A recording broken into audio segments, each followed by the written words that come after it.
¿Cómo está usted, profesor? ¿Me escucha bien? Te escucho muy bien, Jimmy. Muy buenos Muchas días y gracias. muy buenos días a la audiencia. Muy amable.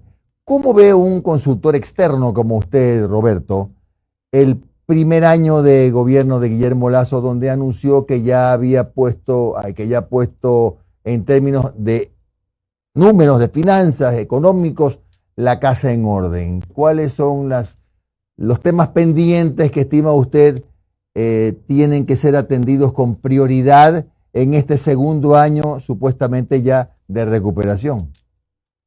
Muchas gracias, Jimmy. Yo soy una persona que conoce a Guillermo Lasso durante 30 años y trabajé en sus dos últimas campañas. No soy un consultor independiente en tal sentido, pero efectivamente como ecuatoriano conozco muy bien el Ecuador, he trabajado en el Ecuador durante más de 30 años y el Ecuador es un país con muchísimos retos. Dejemos los retos políticos para una parte de la discusión, pero más allá de los retos políticos, es un país con muchos problemas estructurales y muy graves que solucionar. Cuando el presidente Lasso asumió el poder, teníamos un nuevo reto que nos sorprendió a todo el mundo, que es la pandemia. Entonces yo pienso que con ese primer reto que algunos países salieron muy mal parados de ese primer reto, tenemos a China que todavía sigue viviendo las secuelas de unas nuevas olas de la pandemia. Entonces, en ese reto sumamente duro, yo pienso que yo creo que realizó un muy buen trabajo. Después de eso había que organizar las finanzas públicas. Es algo que poca gente habrían esperado y se organizaron las finanzas públicas. Una vez organizadas las finanzas públicas, debe venir un proceso del gasto público de inversión para reactivar la economía. A eso sumado la inversión externa y la inversión interna, o sea, la pública, la versión privada interna y externa, esperaríamos que sea, como ha mostrado en los últimos 3 meses, un tiempo de recuperación del empleo. Y yo diría que el siguiente reto es poner la casa en orden en lo que respecta a la seguridad. Los problemas de seguridad que está afrontando el Ecuador son sumamente graves y requieren de acciones conjuntas y de acciones estructurales y de acciones de mediano y largo plazo. Ese para mí van a ser los retos del Ecuador. Ajá, Roberto, ¿no cree usted que ya también el gobierno debería un poco cambiar su enfoque de minimizar la importancia del Estado, hablando siempre de reducir el tamaño del Estado, etcétera, y entender al Estado como un factor dinamizador de la economía? El problema es que el año pasado la inversión fue muy pequeña.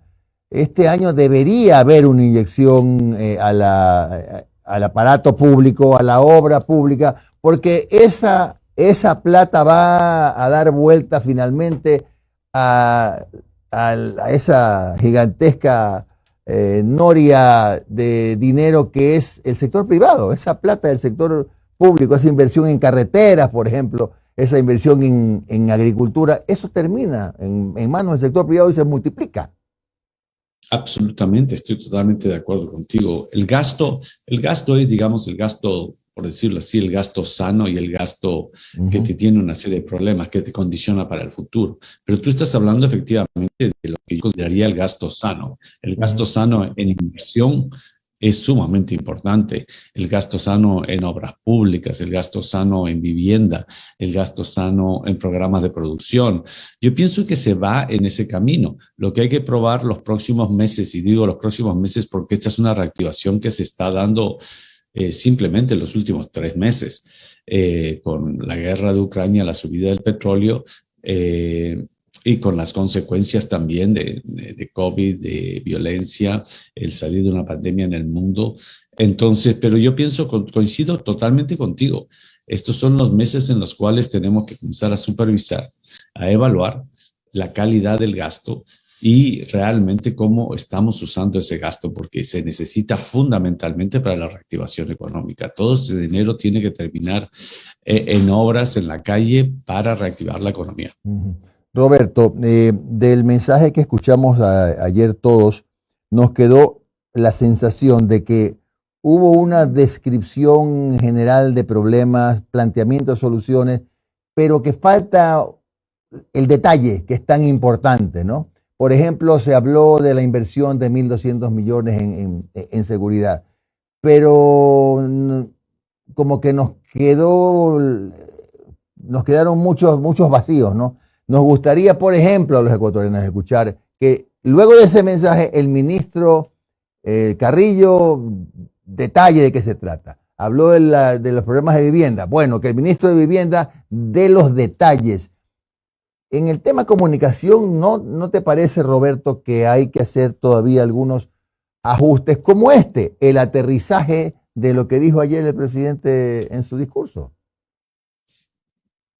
Definitivamente tenemos a cada uno de los ministros, tienen la obligación de demostrar su capacidad de ejecución. Eso es necesario porque si no, no creo que ninguno de ellos sobreviviría mucho. O sea, de aquí no es tan fácil ver del dinero que le ha sido otorgado para cada una de estas áreas y los programas que tengan, ver que en 2 o 3 meses que el 60%, el 40% de su gasto, de su inversión debe estar ejecutado. Uh-huh. Entonces, sin lugar a dudas, espero que no tengamos ahí los típicos problemas administrativos que hacen imposible la ejecución de ese gasto de manera inmediata. Entonces, ese es un punto. Con respecto a la educación, yo soy de los que sostiene que la comunicación en tiempos modernos es sumamente complicada. El mundo está cambiando sus formas de comunicación y nosotros, los periodistas clásicos y el periodismo clásico, tenemos un rol muy importante en la sociedad. Pero la comunicación se está dando a través de las redes, a través de la tecnología, a través del uno al uno y otra serie de formas que tenemos que también trabajarlas. Entonces, trabajar en esos 2 carriles en la comunicación es un reto para cualquier país. Profesor, muy buenos días. Omar Jaén le saluda. ¿Cómo está? Muchísimas gracias por su tiempo. ¿Sí me escucha? Buen día. ¿Cómo está, profesor? Profesor, ayer, mire, justo previo al inicio del informe de la Nación, estaba escuchando una radio colega y estaba el ex vicepresidente Otto Sonnenholder hablando. Y decía, lo que más me preocupa a mí es cómo Guillermo Lasso ha perdido la confianza en la palabra de él. O sea, la ciudadanía ha perdido confianza en la palabra de él. Y él ha sido unos ejemplos. Dice, por ejemplo, están hablando desde noviembre del año pasado de este sistema de las medicinas a través de las farmacias privadas. Hasta el momento no se concreta. Sale Guillermo Lasso a decir, esta semana ya nos llegan los 8 millones por el avión de Colombia. A las horas, señor Duque le tumba el negocio. Dijo el año pasado, después de la muerte de la peor masacre carcelaria en Guayaquil, dijo, yo voy a asumir personalmente el tema de la seguridad. Tenemos cifras récord de muertes violentas en el país. Entonces dice, hay un gran problema. Guillermo Lasso se quiere apropiar de ciertas cosas que él no las puede cumplir. Y cuando no se las cumple, queda mal él. Y la gente pierde total confianza en su palabra. Esa es una práctica que ya tiene que abandonar Guillermo Lasso. Dejar de pensar que tiene que asumir él todo. Estoy de acuerdo. Yo pienso que los ministros tienen que asumir un rol mucho más activo en la defensa del presidente. El problema clásico es cuando nombras un gobierno, más bien por decirlo de alguna manera, tecnocrático y menos político. Después de los años que hemos vivido, aquellas generaciones que están interesadas en la política están cada vez menos interesadas en la política. Entonces hay que identificar a aquellas personas, hombres, mujeres, que estén dispuestos a entrar en la política, darles una oportunidad de experiencia, dejarlos crecer y que sean los grandes soldados de esta batalla. Entonces yo pienso que el gabinete en términos generales está haciendo un esfuerzo, pero tiene que hacer un esfuerzo aún mayor para salir a la defensa del presidente. Eso es un hecho. El segundo hecho, el tema del avión, yo pienso que el presidente fue muy transparente en conocer cuáles eran los pasos que se habían logrado y por qué razón ese hecho no se dio. Yo más bien creo que las partes que corresponden de mentira sucedieron en el otro lado, no tanto en el lado de él. Y en la parte de la seguridad, sin lugar a dudas, lo dije del principio del programa, el mayor reto va a ser la seguridad. Yo estoy muy preocupado de la seguridad del Ecuador, estoy muy preocupado de la seguridad de muchos de los países. País, por ejemplo, tan seguro como Uruguay, es el 30% de incremento. Estoy muy preocupado del asesinato en San Borondón. Son señales de que se está llegando a un nivel de malicia sumamente malo. Y asimismo estoy muy optimista por lo que pasaron en tu reportaje, al principio, la primera parte del reportaje, de serios acuerdos de armisticio, digámoslo así, dentro de estas bandas en lo que respecta a la cárcel. Si eso pasa, esperemos que esto también se traduzca en las calles, de las cárceles pasa a las cárceles y viceversa.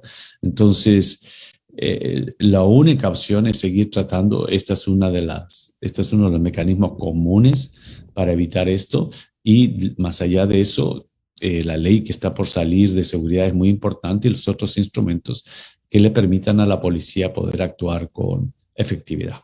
Ahora, profesor, ayer, y lo destacábamos al principio del programa, Guillermo Lasso cierra como una especie de aclaración ante los legisladores. Le dice, miren, voy a hablar de este tema no porque les debo una explicación, sino porque creo que en aras del bien del país tenemos que nuevamente intentar entablar puentes entre el Ejecutivo, entre Carondelet y el Palacio Legislativo. Yo creo que nadie puede estar en contra de eso. El tema, y lo dijimos también, es que ya hemos tenido casos en donde se habla del encuentro, pero a los pocos días el presidente habla sobre líderes políticos de movimientos que tienen representantes en la Asamblea. Y no lo habla de los mejores términos. Pues no, uno le dijo que le faltaban huevos, al otro le dijo aliado al narcotráfico, al otro le dijo terrorista, hablando de Leonidas Issa. Entonces la pregunta es, ¿cuán real puede ser un llamado a un diálogo con sectores políticos, no solo en la Asamblea, sino organizaciones sociales?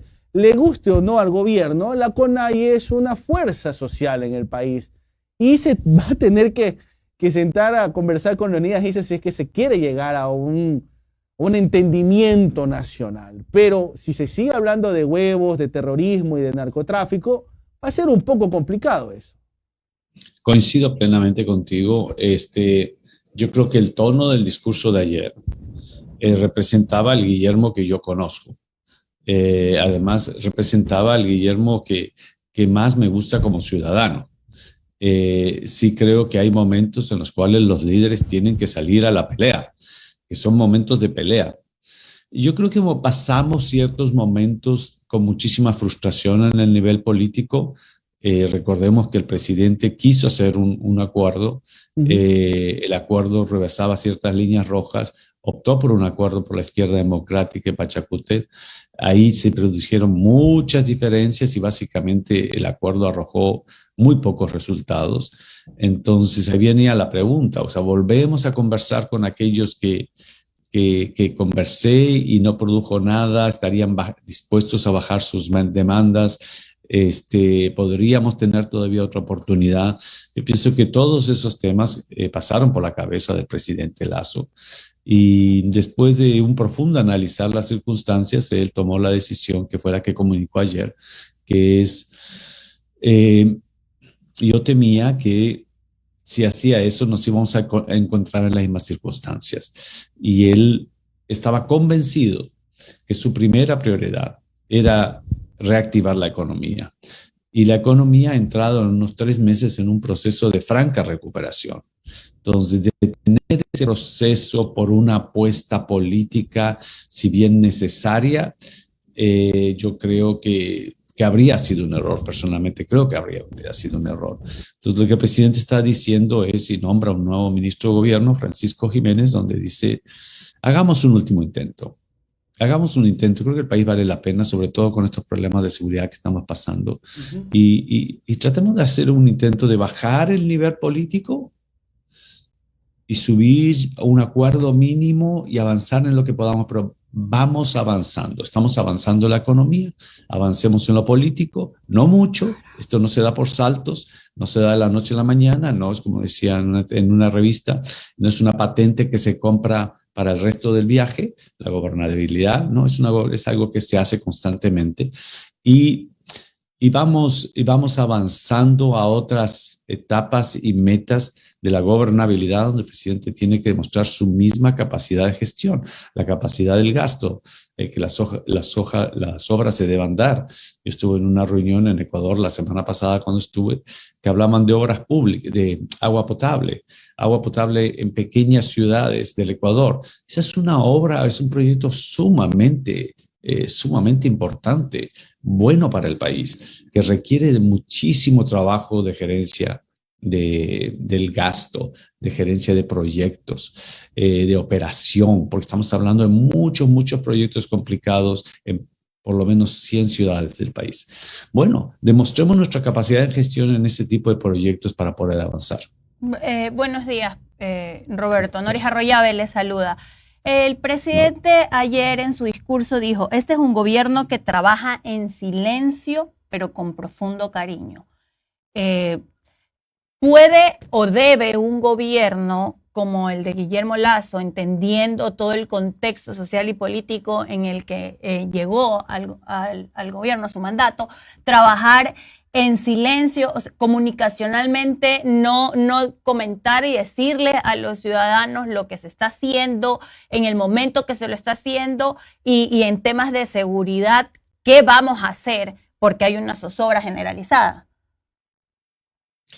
Muchas gracias por la pregunta. El presidente, de lo que yo entiendo, lo que dice, hemos estado trabajando en silencio, pero no creo que sea necesario seguir trabajando en silencio. Yo creo que cuando se refería a ese silencio en el cual ha estado trabajando, el secretario de Comunicación ha trabajado con un enorme reto. Si mal no recuerdo, el secretario de Comunicación podrá corregirme. El presupuesto de comunicación de la Secretaría de Comunicación, la última vez que pregunté, era alrededor de $2 millones.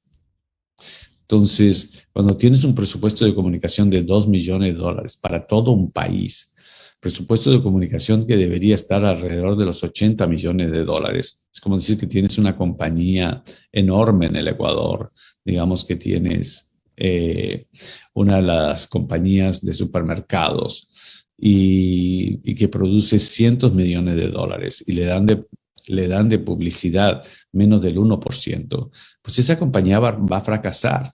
Entonces yo creo que el Estado tiene que entender la necesidad de invertir en la publicidad. Quizás no como los hicieron en gobiernos anteriores, donde ese gasto fue excesivo, pero es cuestión de calibrar. Yo le podría decir, si es que ha estado ganando 2 millones, otros han estado ganando 150 millones. Bueno, pues con 80, 40 millones de dólares se podría hacer un mejor trabajo y hay que hacerlo. Para mí la comunicación es un asunto de Estado. El Estado no puede funcionar si no se comunica con los ciudadanos. Entonces, yo espero que no sea tan en silencio. Pienso que sea diciendo lo que está haciendo, porque es la única manera de conseguir respaldo público. Dentro del mismo tema del discurso del presidente, ayer hubo algunas imprecisiones, por decirlo menos, dentro de su discurso al momento de dar las cifras. Hay medios de comunicación que se dedican a hacer todo este análisis y a verificar los datos de los discursos de las autoridades sobre todo, ¿no? Por ejemplo, él hablaba de que la tasa de desempleo juvenil se ha reducido del 13.6% en mayo del 2021 a 8.8% en el primer trimestre del 2022. Y según datos del INEC verificados, el indicador se redujo a 9.3%. Entonces, y así en general en otras cifras que dio, que claro, para el ciudadano común yo lo escucho y lo asumo. Pero volvemos al tema de comunicación y yo insisto mucho en esto porque sí es importante, sobre todo, primero, comunicar de manera veraz y con datos veraces a la ciudadanía, entendiendo la responsabilidad que eso conlleva. Y segundo, que no lo dice mucho, pero cuando lo dice, no lo dice de la forma correcta. Yo creo que ahí entra el rol de cada uno de nosotros, los periodistas, es un rol bienvenido. aquí es necesaria una clarificación. Aquí existe una contradicción con otra cifra.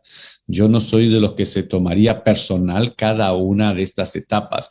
Yo creo que estemos hablando sobre el debate esta mañana en el programa es bueno, y que estemos hablando sobre distintos puntos del debate, qué significa clarificaciones, es muy importante. Ese es parte de nuestro trabajo y es bienvenido. O sea, no creo, por lo menos yo no me siento por el contrario a la defensiva, sino que muy bien, vamos a analizar esto, si es que existe o no existe contradicción. De existir algún error, le puedo asegurar que no hay un error de mala fe, pero esa es la parte de gobernar. Yo veo la gobernanza con una participación ciudadana, y gran parte de ese primer input en este proceso son los medios de comunicación. Entonces, que existe cualquier dato que tenga que ser clarificado, los primeros que tienen que pedir esa clarificación son los medios de comunicación, y lo seguiremos trabajando toda esta semana. Roberto Izurieta, consultor político, le agradecemos mucho. Muy amable, Roberto, por estos minutos. Oh, Jimmy, un gusto enorme verles a todos. Muchísimas gracias por la invitación, muchísimas gracias por el programa y que tengan un buen día.